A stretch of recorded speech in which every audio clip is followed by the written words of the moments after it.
Hello guys, welcome to MCC. मैं हूं आपका आरबी सर। कैसे हो बेटा सभी? तो जैसे कि आपको पता है, रक्षाबंधन करके 2 दिन बीच में एक पेपर में सॉल्व नहीं कर पाया ड्यू टू रक्षाबंधन में था नहीं, आउट ऑफ सिटी था।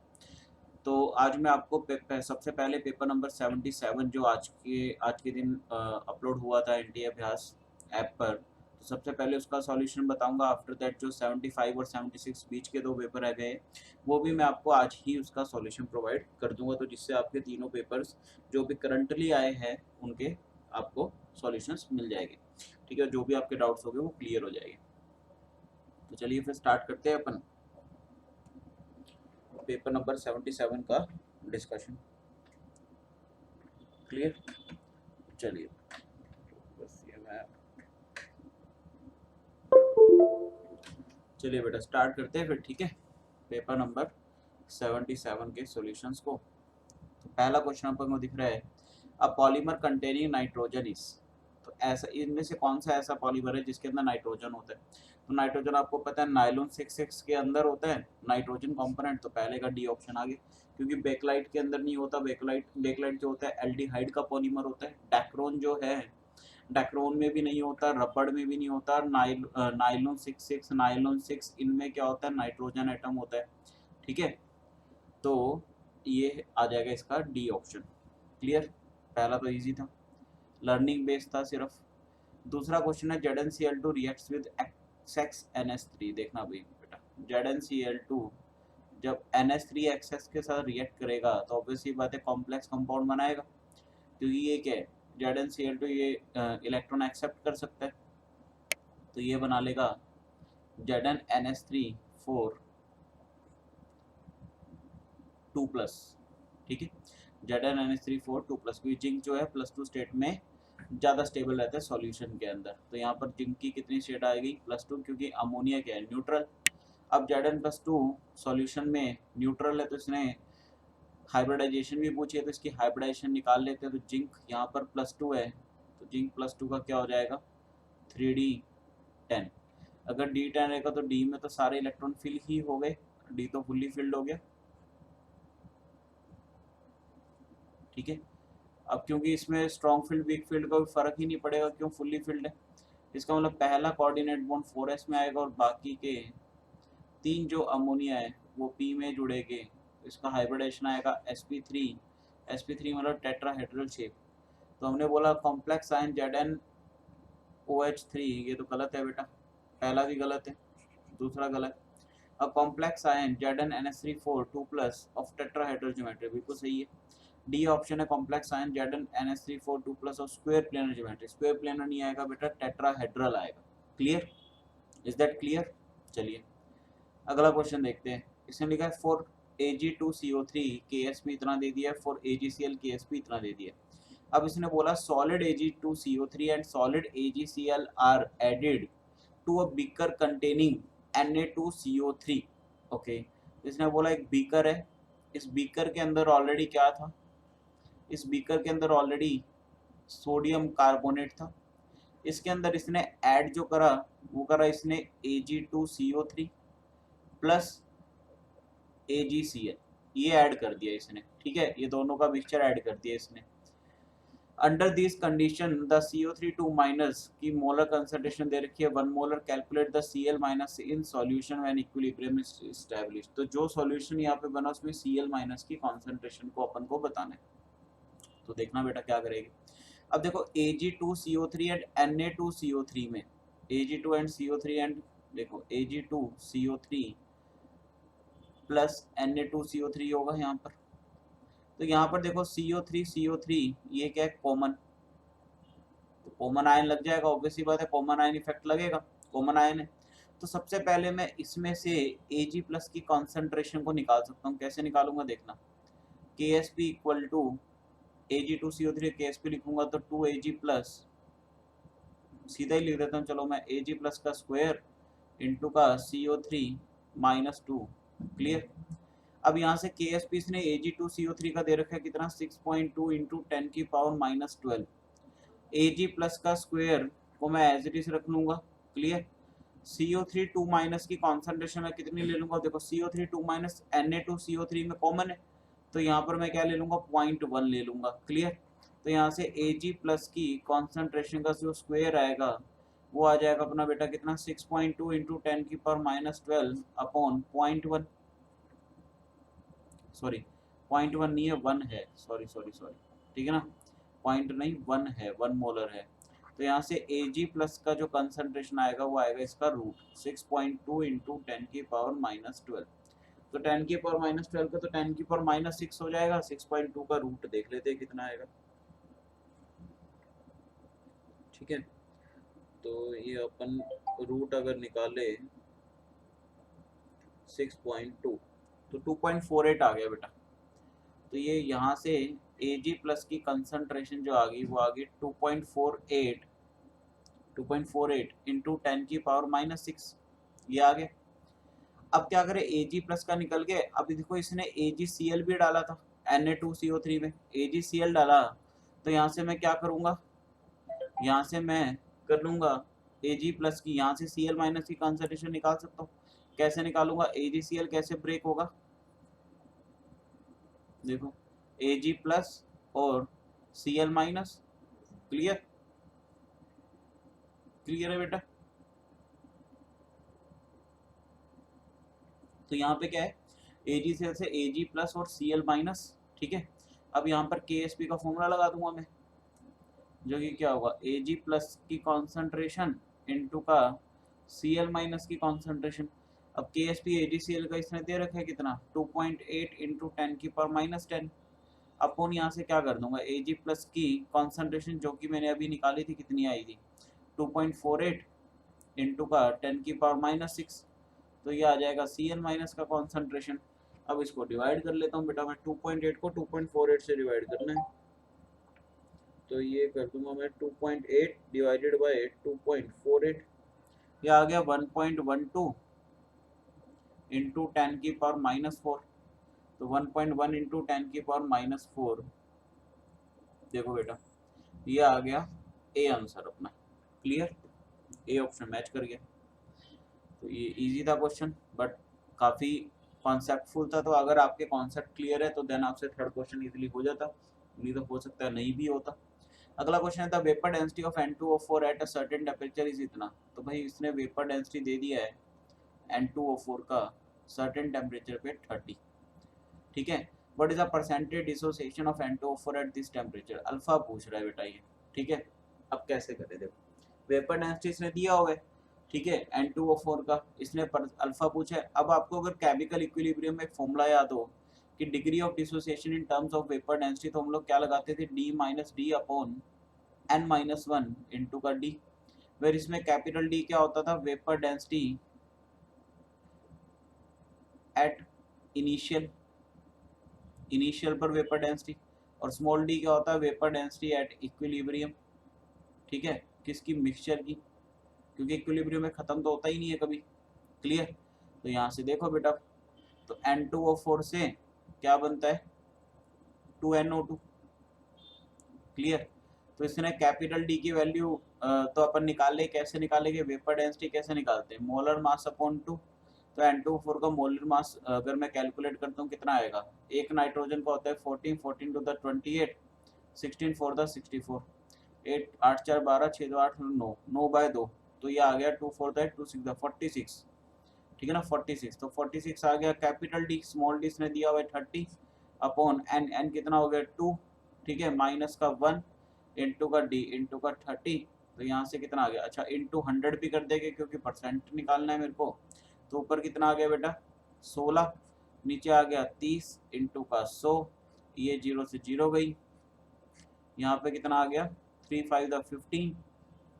ठीक है, एक बच गया 3 3 द, अब पॉइंट आएगा यहाँ पर 3 5 द 15, एक कैरी 3 3 द 9, अब ये ऐसे चलता रहेगा 5.3, तो ये आ गया 53.3% आ गया।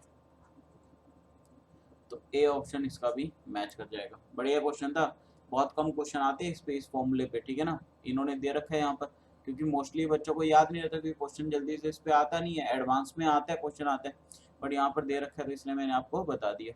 अगला क्वेश्चन है PHCH2CH3। भाई देखो इसने क्या दे रखा है बेटा, इसने दे रखा है बेंजीन, बेंजीन के ऊपर CH2 फिर CH3। इसने इसको क्या करा, CrO2 के साथ रिएक्ट करा, CrO2Cl2, क्रोमाइल क्लोराइड बोलते हैं इसको बेटा।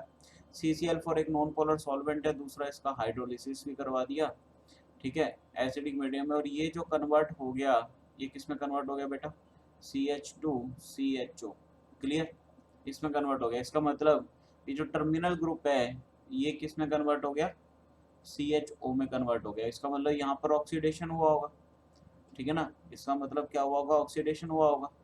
अब रोजनमंड रिडक्शन, पहला तो गलत हो गया reduction, Birch reduction, Mendius reduction, reduction तो हो ही नहीं सकता, ऑक्सीडेशन हो रहा है, इसका मतलब ये क्या है, अब देखना, इटार्ड रिडक्शन, सॉरी, ठीक है, अरे मैं गलत बोल गया, देखो एक मिनट एक मिनट एक मिनट, मैं यहाँ पे थोड़ा सा कॉन्सेप्ट गलत ले गया जल्दबाजी में।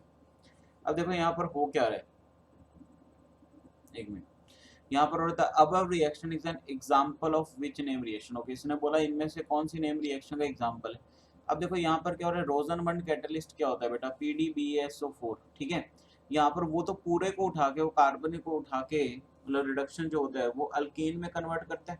ये क्या कर रहा है, ये इसको ऑक्सीडाइज कर रहा है एक तरह से, मतलब टर्मिनल अल्केन को ये एल्डिहाइड में कन्वर्ट कर रहा है। और क्रोमाइल क्लोराइड एक बहुत अच्छा क्या है, ऑक्सीडाइजिंग एजेंट है। तो ये इटार्ड रिडक्शन का एग्जाम्पल है, अगर आपने इटार्ड रिडक्शन पढ़ा हो तो इटार्ड का ये एग्जाम्पल है, इटार्ड रिएक्शन का, जिसमें क्रोमाइल क्लोराइड हम लोग यूज करते हैं, क्योंकि बर्च रिडक्शन भी नहीं होता, मैंडियस रिडक्शन भी इसमें नहीं आता। क्लियर, क्लियर है गाइस, वो मैं गलती से पहले बोल गया था, ठीक है। तो इटार्ड इसका आंसर आ जाएगा, क्योंकि क्रोमाइल क्लोराइड जो है इटार्ड में यूज होता है। For a chemical reaction the free energy change delta G is negative, the reaction is, तो non spontaneous reaction delta G negative है, रिएक्शन स्पॉन्टेनियस होगा बेटा, पहला आंसर आ गया, तो बहुत सिंपल था। अगला क्वेश्चन है, at very high pressure the compressibility factor of 1 mole of gas is given by, तो बेटा देखो 1 मोल के लिए वंडर वाल गैस इक्वेशन क्या होती है, AV², ठीक है, प्लस P प्लस का, सॉरी A/V², ठीक है, इनटू का V माइनस का B इक्वल टू RT। अब एट हाई प्रेशर इसने दिया हुआ है वेरी हाई प्रेशर, तो वेरी हाई प्रेशर के लिए क्या होता है, वेरी हाई प्रेशर, क्या मैं बोल सकता हूँ P is very very greater than A/V², तो यहाँ से मैं क्या कर दूंगा, इसको निगलेक्ट कर दूंगा, तो ये आ जाएगा PV माइनस का PV equal to RT। Clear, तो यहाँ से क्या हो जाएगा, PV minus PV equal to RT, तो PV इक्वल टू क्या हो गया, RT प्लस का PV, ठीक है। अब अगर मैं इसको किससे डिवाइड कर दूं बेटा, इसको मैं अगर RT से डिवाइड कर दूं, तो PV by RT equal to 1 plus का PV बाय RT। क्लियर, इसी को क्या बोलता हूँ मैं, इसी को बोलूँगा मैं Z, तो Z इक्वल टू आ गया 1 प्लस का PV बाय RT, तो ये क्या आ गया, फर्स्ट ऑप्शन मेरा करेक्ट आ गया बेटा। क्लियर, अगला क्वेश्चन है, identify the correct statement, gypsum contains a lower percentage of calcium than that of plaster of Paris. Gypsum क्या होता है बेटा, अगर आपको पता, दोनों ही कैल्शियम कार्बोनेट की ही क्या होते हैं, मिनरल्स होते हैं, CaCO3 डॉट 2H2O, ठीक है। और प्लास्टर ऑफ पेरिस POP होता है कैल्शियम सल्फेट, सॉरी ये भी कैल्शियम सल्फेट होता है, ठीक है ना, कैल्शियम सल्फेट होता है CaSO4 डॉट 2H2O, ये है CaSO4 डॉट हाफ H2O। अब इसने पूछा परसेंटेज ऑफ कैल्शियम, कैल्शियम का अगर परसेंट ऑफ कैल्शियम निकालूंगा, तो ऑब्वियस ही बात है यहाँ पर वेट ऑफ कैल्शियम जो कि दोनों में सेम रहेगा, नीचे मॉलिक्यूलर वेट किसका, कंपाउंड का। क्लियर, तो ऑब्वियस ही बात है, नीचे आधा मोल है वाटर का, ऊपर 2 मोल है, तो इसका मोलर मास क्या रहेगा, ज़्यादा रहेगा, इसका मोलर मास क्या रहेगा, कम रहेगा। अब डिनोमिनेटर जितना ज़्यादा बड़ा उतना कम आंसर आएगा। ऑब्वियसली बात है, जिप्सम के अंदर कैल्शियम का परसेंटेज कम रहेगा एज कम्पेयर टू POP के, तो gypsum contains a lower percentage of calcium, तो बिल्कुल सही है। Gypsum is obtained by heating plaster of Paris, गलत, जिप्सम इज ऑब्टेन्ड, बल्कि प्लास्टर ऑफ पेरिस ऑब्टेन्ड होता है जिप्सम को हीट करने से। POP can be obtained by hydration of gypsum, गलत, ठीक है, हीट करके ऑब्टेन्ड होता है, नॉन ऑफ दिस, ये तो वैसे है, तो 3 ऑप्शन तो गलत हो गए और पहला ऑप्शन सही हो गया। अगला क्वेश्चन है, इसको यहाँ से करा है बेंजीन, इसका दूसरा लगाया CO के इलेक्ट्रोलाइसिस, तो इलेक्ट्रोलाइसिस में आपको पता ही है बेटा CO2 बाहर निकल जाएगा, ठीक है, और 2K प्लस बाहर निकल जाएगा, ये बॉन्ड इधर, ये इधर, और यहाँ से क्या बन जाएगा, नेप्थलीन बन जाएगा। तो यहाँ पर देखें अपन नेप्थलीन, ये पहले में दिया हुआ है, ये बन जाएगा, ठीक है ना, ए ऑप्शन इसका भी आ गया। अगला क्वेश्चन देखिए अपन, solution containing 1.8 gram of a compound, empirical formula this in 40 gram of water is observe to freeze at इतना, ठीक है, इसका फ्रीज दे दिया, ये is observe to freeze at इतना, फ्रीजिंग पॉइंट दे दिया इसका, ठीक है। The molecular formula of the compound is, तो डेल्टा TF कितना हो जाएगा 0.465 इक्वल टू आई। अब आई कितना है इसका, देखो यहाँ पर a solution containing 1.8 gram of compound having empirical formula इतना of water is observed to be freeze at इतना।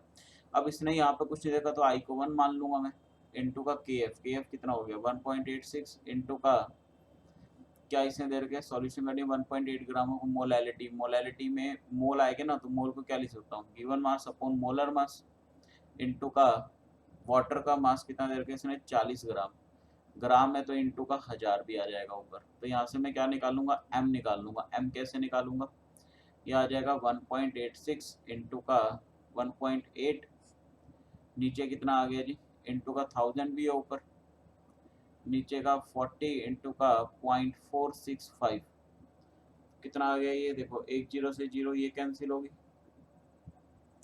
अब इसको मल्टीप्लाई कर लेते हैं हम लोग, m निकल जाएगा यहाँ से, ये आ जाएगा बेटा 1.8 इंटू का 1.86, तो ये आ गया इंटू का 100,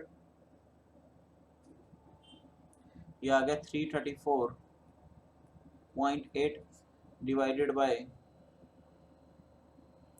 4 इंटू का 0.465, ये आ गया 1.86 नीचे का, इसका आंसर करूंगा मैं कितना आएगा, ये 334.8 डिवाइडेड बाय 1.86, ये आ गया 180, तो मोलर मास आ गया इसका 180।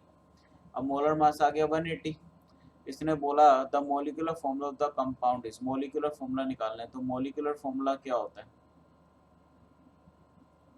n इंटू का एम्पिरिकल फॉर्मूला, तो सबसे पहले मुझे क्या निकालना पड़ेगा, n निकालना पड़ेगा। n कैसे निकालूंगा, मॉलिक्यूलर फॉर्मूला मास जो क्या है 180, एम्पिरिकल फॉर्मूला मास जो कि इसने एम्पिरिकल फॉर्मूला दे दिया CH2O, तो 12 और 2 14, 14 और 16, 14 10 24 और 6 30, तो ये आ गया 3 6 18, n इक्वल टू 6 आ गया, तो 6 इंटू का CH2O, तो ये आ गया C6H12O6, ये आ गया C6H12O6, बिल्कुल सही, डी ऑप्शन आएगा बेटा। क्लियर, बहुत बढ़िया क्वेश्चन था, दो चैप्टर के कॉन्सेप्ट मिक्स करके दे रखे थे इसने। क्लियर, अगला क्वेश्चन है among NiCO4 2 NiCN4 2 and NiCl4 2 species the hybridization state of nickel, बेटा एनसीईआरटी का क्वेश्चन है, सिंपल सा। NiCO4 2 में देखो CO क्या होता है, न्यूट्रल होता है, तो यहाँ पर निकल जो है वो +2 में आएगा बेटा, +2 में आएगा, तो यहाँ पर निकल फर्स्ट वाले में निकल कितना हो जाएगा, +2 में D8 में आएगा। अब D8 में आएगा, देखो यहाँ पर देखना इधर,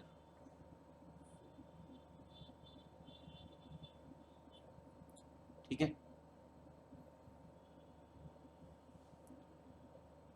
एक मिनट मैं गलत कर गया, CO जो है यहाँ पर न्यूट्रल है बेटा, तो जीरो होगी, तो निकल जो है वो यहाँ पर किस में आएगा, निकल यहाँ पर ऑक्सीडेशन स्टेट इसका जीरो होता है ना, निकल जीरो हो जाएगा यहाँ पर ऑक्सीडेशन स्टेट, एक मिनट, ठीक है ना, ऑक्सीडेशन स्टेट जीरो है यहाँ पर, तो ये कितना आएगा 4s2 3d8, यहाँ पे तो न्यूट्रल आएगा ना, सॉरी, ठीक है, यहाँ पर क्या आएगा, न्यूट्रल आएगा बेटा, न्यूट्रल आएगा, तो ये कितना आ जाएगा देखना, पहले वाले का 6 7 8, ठीक है, क्योंकि ये इन्होंने गलती दे रखी है, यहाँ पर क्या है NiCO4 2 है ये, क्योंकि अब निकल -2 में तो जा नहीं सकता ना, CO तो न्यूट्रल होते हैं, -2 में तो जा नहीं सकता, तो यहाँ पर क्या आएगा बेटा, ये NiCO4 खाली आएगा, खाली NiCO4 आएगा, ठीक है, तो ये 8 हो गए, अब ये 2 इलेक्ट्रॉन बच गई है, यहाँ पर 4s में भी इलेक्ट्रॉन है बेटा, ठीक है, 4s में इलेक्ट्रॉन है, तो यहाँ पर क्या होगा, ये इलेक्ट्रॉन इससे पेयर कर लेंगे, पेयर कर लेंगे तो ये खाली हो जाएगा, तो ये sp3 पहले का sp3 आएगा बिल्कुल, इसका मतलब डी ऑप्शन तो गया। दूसरा NiCN4 2-, यहाँ पे निकल +2 में Cn स्ट्रॉन्ग फील्ड लिगेंड है, स्ट्रॉन्ग फील्ड लिगेंड है तो पेयरिंग हो जाएगी। तो 8 यहाँ तक आया था और एक ये 9, यहाँ पर 10 हो गए पूरे, तो DsP2 अगलेगा, DsP2 आएगा। इसका मतलब ये ऑप्शन भी गया, इन दोनों में से कोई एक आंसर आएगा। तीसरा NiCl4 2-, वीक फील्ड लिगेंड है, पेयरिंग होगी नहीं तो इसका sp3 आएगा, इसका मतलब बी आंसर आ गया अपना और ए ऑप्शन भी गलत हो गया। ठीक है, तो ये 2- नहीं आएगा, यहाँ पर NiCO4 खाली आएगा, ये आंसर आ गया। अगला क्वेश्चन है विच of the following species paramagnetic in nature. Carbonium ion, carbonium ion मतलब CH3 नेगेटिव, तो 6 और तो नहीं, इसमें 8 होते हैं। फ्री रेडिकल, फ्री रेडिकल में 7 इलेक्ट्रॉन हो गए, बिल्कुल ये हो जाएगा पैरामैग्नेटिक। सिंगलेट कार्बन नहीं होता, नाइट्रीन भी नहीं होता। क्लियर, सब में क्या आएगी, इवन नंबर ऑफ इलेक्ट्रॉन्स आएंगे। When two compounds ACl3 and DCl3 of two elements A and D are mixed together, a compound AdCl6 is formed. इसने बोला ACl3 प्लस का DCl3 से क्या बना बेटा, AdCl6। क्लियर, इस form structure analysis shows that AdCl6 is an ionic compound। इसने बोला बेटा ये वाला जो कंपाउंड है ये आयनिक है। Okay, given that DCl3 is trigonal planar and ACl3 is trigonal pyramidal। Okay, इसने ये दे दिया है इन दोनों के बारे में। if anion has seesaw shape then the shape of cation is formed is। इसने बोला अगर एनायन का सीसो शेप है तो कैटायन का क्या होगा। ऑब्वियसली बात है, जब आयनिक है तो फिर एक कैटायन एक एनायन होगा। तो देखो बेटा यहाँ पर क्या हुआ, अब ये जो ACl3 है इसका मतलब इस, अब पहले तो अपने को ये A चेक करना पड़ेगा, किससे चेक करना पड़ेगा, शेप से। इसने बोला ACl3 ट्राइगोनल बाई पिरामिडल है। ट्राइगोनल पिरामिडल का मतलब क्या हुआ कि ये sp3 हाइब्रिडाइजेशन शो कर रहा होगा जिसके अंदर एक लोन पेयर होगा। क्लियर, तो अगर sp3 शो कर रहा है तो इसका मतलब अपन को स्टेरिक नंबर 8 बनाना, 8 मतलब 8/2 4 बनाना पड़ेगा। 4 कैसे आएगा, जब ये इसके वैलेंस इलेक्ट्रॉन कौन से हो गए, 5 हो गए, 5 और 3 8 तभी बनेगा हाइब्रिडाइजेशन के रूल से। इसका मतलब जो A है वो ग्रुप 15 का मेंबर है। ठीक है, एक आइडिया लगा सकते हैं। DCl3, अब इसने ट्राइगोनल प्लेनर बोला, इसका मतलब sp2 होगा तो यहाँ पर कितने आने चाहिए बेटा, स्टेरिक नंबर 2 आना चाहिए। इसका मतलब 3 अगर इसके बैलेंस इलेक्ट्रॉन ऐड कर दूं तो 3 3 6 बिल्कुल आ जाएगा। तो इसका मतलब ये कौन से ग्रुप से होना चाहिए, ग्रुप 13 से होना चाहिए। तो ये ग्रुप 13 का क्लोराइड है, ये ग्रुप 15 का क्लोराइड है और इससे मिलके जो बना वो बना AdCl6। ठीक है, AdCl6। क्लियर है बेटा, AdCl6। अब यहाँ से अपन को चेक करना है कि अगर इसका एनायन और कैटायन, अगर एनायन इसका सीसो शेप का है, सीसो शेप का मतलब क्या हो गया कि sp3d हाइब्रिडाइजेशन तो आई होगी बेटा। ठीक है ना, तो अब यहाँ पर ये कैसे बना होगा, देखो sp3d, अगर मैं यहाँ पर बात करूँ ACl4- की, सॉरी ACl3- की, ठीक है, ACl3- अगर मैं डालता हूँ इसमें 5वें मेंबर के, तो 5 3 8 और 1 9, ये तो बनेगा नहीं। अगर ACl4 डालता हूँ तो 5 4 9 और 1 10, बिल्कुल, तो ये हो जाएगा इसका एनायनिक पार्ट क्या हो जाएगा, ACl4-, जिसका हाइब्रिडाइजेशन कितना हो गया 10। अब A पे 5 वैलेंस इलेक्ट्रॉन होते हैं, 4 इसमें फील्ड हो गए, एक लोन पेयर बचा हुआ, इसका एक लोन पेयर मतलब सीसो शेप, बिल्कुल। तो ACl4- तो क्या हो गया, एनायन। अब इसने पूछा if anion has seesaw shape then the shape of cation formed is. तो कैटायन क्या हो जाएगा, ACl4- से ये हो गया, इसका मतलब DCl2 और ऊपर प्लस, ये क्या होना चाहिए, कैटायन। तो डी कौन सा था, ग्रुप 13 का, तो 3 और 2 5, 5 - 1 4, 4/2 sp का मतलब लीनियर। तो इसका मतलब कैसी शेप आ जाएगी, कैटायन की लीनियर शेप आ जाएगी। काफ़ी बढ़िया क्वेश्चन था बेटा ये, ठीक है ना, काफ़ी बढ़िया क्वेश्चन है ये, अच्छा था भी कॉन्सेप्ट। ठीक है, इसने बोला Mn+2 से Mn+7 में जाना है बाय रिएक्टिंग। देखो Mn+2 से +7 पे जा रहे हैं, इसका मतलब जबरदस्त ऑक्सीडेशन हो रहा है यहाँ पर। अब जबरदस्त ऑक्सीडेशन हो तो इसके लिए बहुत अच्छा ऑक्सीडाइजिंग एजेंट भी चाहिए। ऑक्सीडाइजिंग एजेंट यहाँ पर बहुत ज़बरदस्त होना चाहिए। ठीक है, तो वो कौन सा होगा, SO2 हो नहीं सकता, Cl2 भी नहीं है, PbO2 बहुत अच्छा है क्योंकि Pb अपने को पता है +2 में ज़्यादा स्टेबल है, Pb+2 ज़्यादा स्टेबल है तो Mn+2 से अगर Mn+7 में लेके जा रहे हैं तो ऑक्सीडेशन हो रहा है। ऑक्सीडेशन मतलब बहुत अच्छा यहाँ पर क्या चाहिए, क्या चाहिए बेटा, ठीक है ना, जो खुद यहाँ पर ऑक्सीडाइज हो रहा है तो बहुत अच्छा चाहिए यहाँ पर, तो PbO2 सबसे बेस्ट है यहाँ पर। क्लियर? ओके अगला क्वेश्चन है, in which of the following arrangement the sequence is not strictly according to the property written against it. पहला देखो CO2 SiO2 SnO2 PbO2, बिल्कुल इंक्रीजिंग ऑक्सीडाइजिंग, बिल्कुल अभी पीछे वाला क्वेश्चन कर रहा था, ये नहीं हो सकता। HF HCl HBr HI increasing acidic strength, बिल्कुल सही है, ये भी नहीं हो सकता। BCON increasing first ionization energy, boron is less than carbon carbon, oxygen oxygen nitrogen nitrogen में हाफ फील्ड होती है, बिल्कुल ये भी ऑर्डर सही है, इसलिए ये भी नहीं होता, इसलिए डी वाला गलत है क्योंकि इसने दिया हुआ इंक्रीजिंग बेसिक कैरेक्टर, जबकि NH3 का सबसे ज्यादा बेसिक कैरेक्टर होता है, ठीक है ना, NH3 का सबसे ज्यादा बेसिक कैरेक्टर होता है, इसलिए डी ऑप्शन इसका आ गया। अगला क्वेश्चन है, विच of the following is most reactive toward nucleophilic substitution reaction.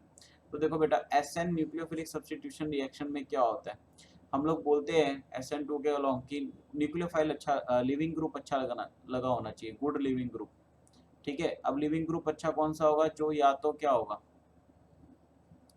जिसके निकलने पे पॉजिटिव चार्ज ज़्यादा स्टेबल हो जाए, ठीक है, या फिर जो वीक बेस होना चाहिए। वीक बेस क्या होता है, अच्छा लिविंग ग्रुप हो गया। अगर मैं इसमें देखूं acyl acid ethyl acetate acidic anhydride acetamide CO double N double O C double bond O NH2 acetyl chloride, तो आपको पता ही है क्लोराइड वाले जो होते हैं वो सबसे वीक बेस होते हैं, क्योंकि ये बना होगा HCl से, HCl स्ट्रॉन्ग एसिड है तो वीक बेस होगा, वीक बेस होगा तो सबसे अच्छा लिविंग ग्रुप होगा।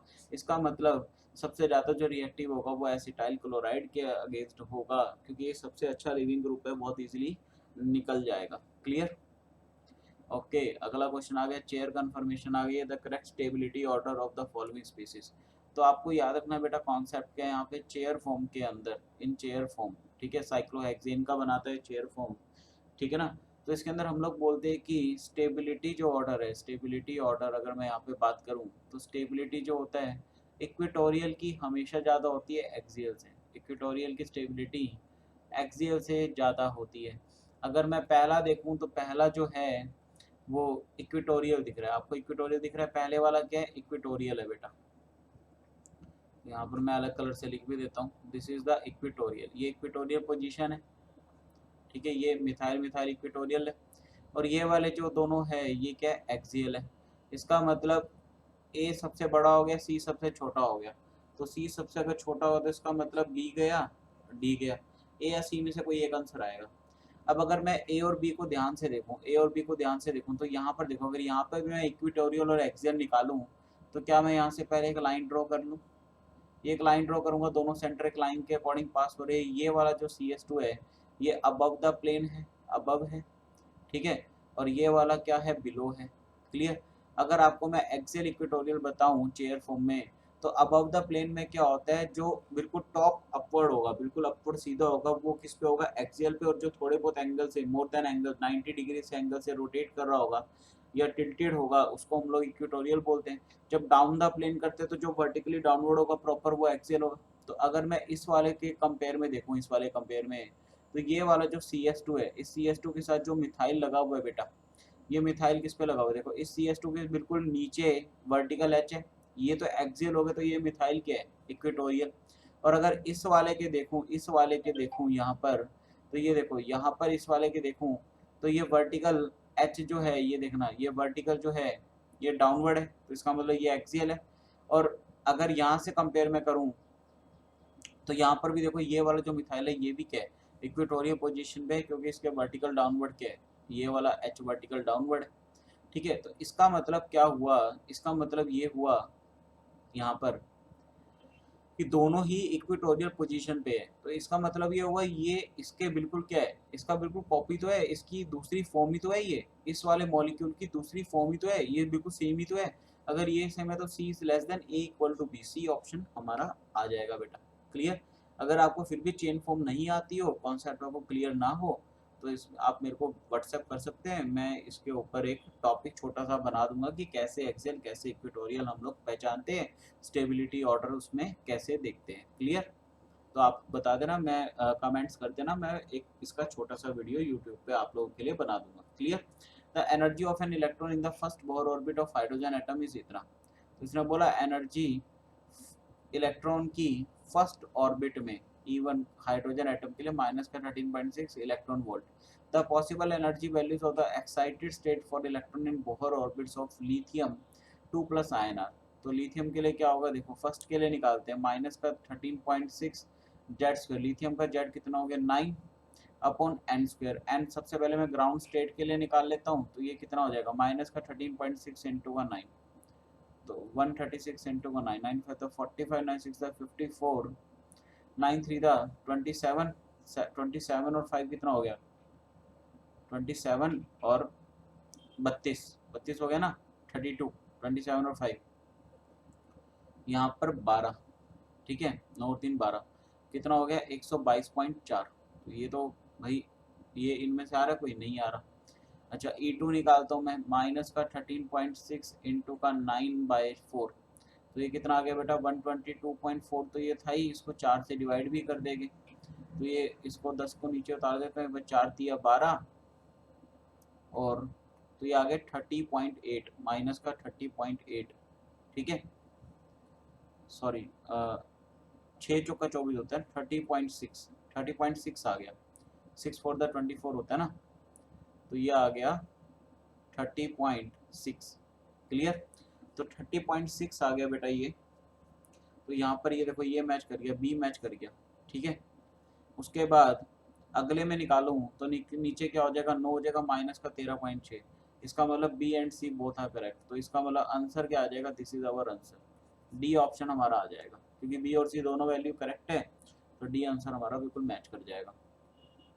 अगला question, electron gain enthalpy and ionization energy of an atom are delta H E G कितना दे रखा है -a and delta H ionization energy क्या दे रखा है भाई b प्लस का b। The electron activity of that atom on Mulliken scale. तो बेटा देखो मूलिकन स्केल पे इलेक्ट्रॉन एक्टिविटी कैसे निकालते हैं। एक्चुअली ये टॉपिक अपने सिलेबस में है नहीं, क्योंकि कभी आता नहीं है इस पे क्वेश्चन, पर अब इसमें पूछ रखा है तो मैं आपको बता देता हूँ। Ionization energy plus electron affinity by 2, ऐसे हम लोग निकालते हैं मूलिकन स्केल पे इलेक्ट्रॉन नेगेटिविटी। क्लियर। अब इलेक्ट्रॉन एफिनिटी यहाँ पर है, जबकि इसने क्या दे रखा है इलेक्ट्रॉन गेन इंथैल्पी। तो आप लोगों को पता होना चाहिए कि electron affinity equal to minus of electron gain enthalpy होता है। तो आयोनाइजेशन एनर्जी इसने बी दे रखा है, माइनस माइनस प्लस हो जाएगा, बी प्लस ए बाई 2, मतलब A plus B by 2। D option मेरे को मैच करता हुआ दिख रहा है, यही अपना आंसर आ जाएगा। जिसने मुझे how many unit cell of NaCl units of NaCl is present per unit of NaCl। तो NaCl का स्ट्रक्चर कैसा होता है बेटा, अगर मैं आपको बताऊं तो इसमें जो एनायन होता है, एनायन अपना FCC पर होता है, कैटायन जो होता है वो अपना ऑक्टाहेड्रल बॉन्ड पर होता है। क्लियर। तो अगर मैं इसमें Z निकालूंगा तो FCC के लिए Z कितना होता है 4 होता है, ऑक्टाहेड्रल बॉन्ड के लिए भी Z कितना होता है 4 होता है, तो 4 ही आंसर आ जाएगा इसका, 4 यूनिट्स होते हैं। अगला क्वेश्चन है फिनोल। फिनोल यहाँ पर फिनोल बना लो बेटा। इसके दिया हुआ है Na2Cr2O7, ओके, और साथ में H2SO4। अगर आपको ये रिएक्शन ध्यान हो बेटा, Na2Cr2O7 बहुत अच्छा क्या होता है, ऑक्सीडाइजिंग एजेंट, बहुत ज़बरदस्त ऑक्सीडाइजिंग एजेंट होता है। ये क्विनोन बना लेता है, क्या बना लेता है बेंजोक्विनोन, ठीक है ना, बेंजोक्विनोन बना लेता है। तो ये बेंजोक्विनोन ही यहाँ पे बन रहा होगा। अगर मैं ratio of the number of sigma two pi bond बोलूँ आपको, तो यहाँ पर अगर मैं कंसिडर करूँ इसका बेंजोक्विनोन का, तो पाई बॉन्ड कितने हो गए 4 पाई बॉन्ड हो गए। पाई बॉन्ड की अगर मैं बात करूँ तो 1 2 3 4, 4 पाई है। सिग्मा की अगर मैं बात करूँ तो 1 2 3 4 5 6 7, 7 तो ये हो गए, देखो 1 2 3 4, ठीक है 4 5 6 7 8, 8 हो गए ना बेटा, ठीक है। और कौन सा आ गया इसके अंदर, 8 हो गए ये। तो यहाँ पर देखो अगर मैं कार्बन की वैलेंसी पूरी है 1 2 2 ही है ना, यहाँ पर H आएगा, 2 H आएगा ना, 1 2 3 सॉरी 1 H आएगा, तो एक 8 और एक 9, यहाँ पर आएगा 1 H, 1 2 3 बिल्कुल, यहाँ पर आएगा नहीं 4 बॉन्ड पूरे, यहाँ पर एक H आएगा, यहाँ पर एक, दोबारा से बनाता हूँ मैं स्ट्रक्चर इसका, देखो आप कंफ्यूज ना हो जाओ। पाई बॉन्ड तो आपको समझ आएगी। अब सिग्मा बॉन्ड देखो कैसे गिनेगा, एक एच यहाँ आएगा, एक एच बेटा यहाँ आएगा, एक एच यहाँ आएगा, एक एच यहाँ आएगा। तो इसका एक डबल बॉन्ड में एक सिग्मा एक पाई होता है, तो एक ये हो गया, 2 3 4 5 6 7 8 9 10 11 12, तो पाई आ गया सिग्मा टू पाई, तो 12/4, तो ये आ गया 3:1, तो आंसर आ गया 3:1। ठीक है। अगला क्वेश्चन है, how many of the following are the minerals of aluminium magnesite cryolite. देखो मैग्नेसाइट नहीं होता, आयरन का होता है, क्रायोलाइट एल्यूमिनियम का होता है, काउलिनाइट एल्यूमिनियम का होता है, मैलेचाइट नहीं होता, इप्सम नहीं होता, बॉक्साइट होता है Al2O3.2H2O। तो ये 3 हो गए, तो आंसर आ गया 3। Clear. For the first order reaction A gas से 2B गैस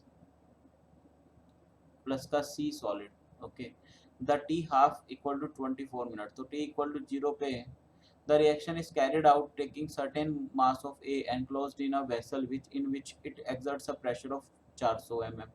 इसका मतलब इनिशियली 400 है, ये 0 है।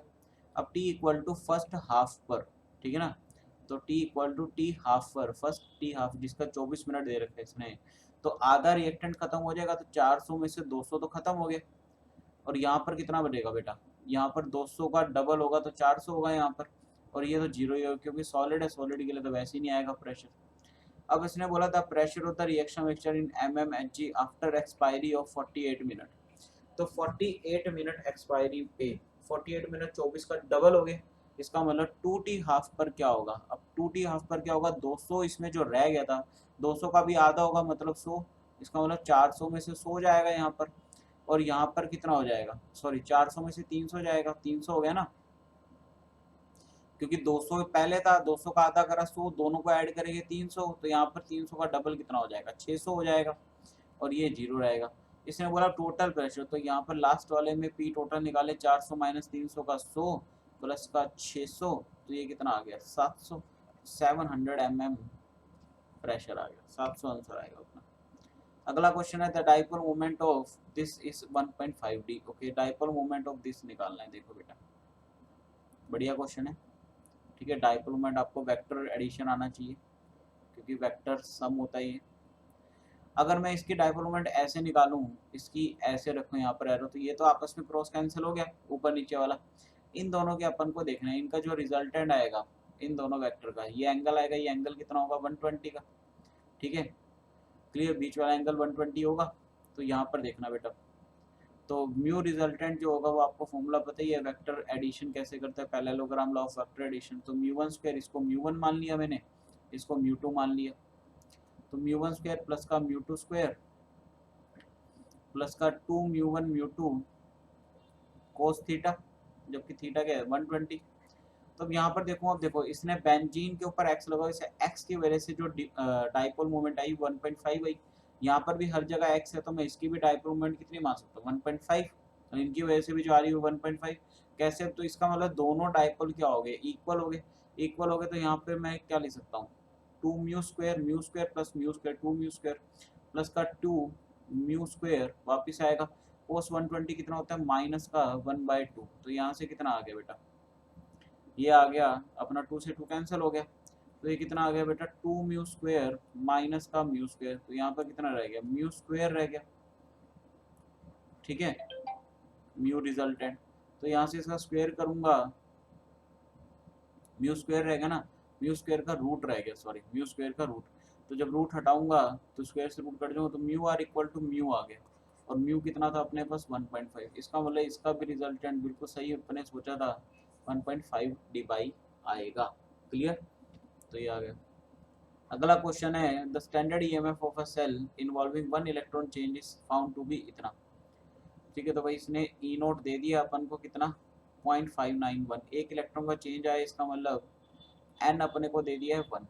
इक्विलिब्रियम कांस्टेंट निकालना है, तो देखो फॉर्मूला क्या होता है, E cell is equal to E naught minus का 0.0591 अपॉन एन, 059 ही लेते लोग, Q, clear, at equilibrium, equilibrium पे पूछा इसने, तो ई सेल तो 0 हो गया बेटा, ई नोट सेल माइनस का 0.059 अपॉन एन, लो के ई क्यू हो जाएगा, क्यू इक्वल टू के ई क्यू।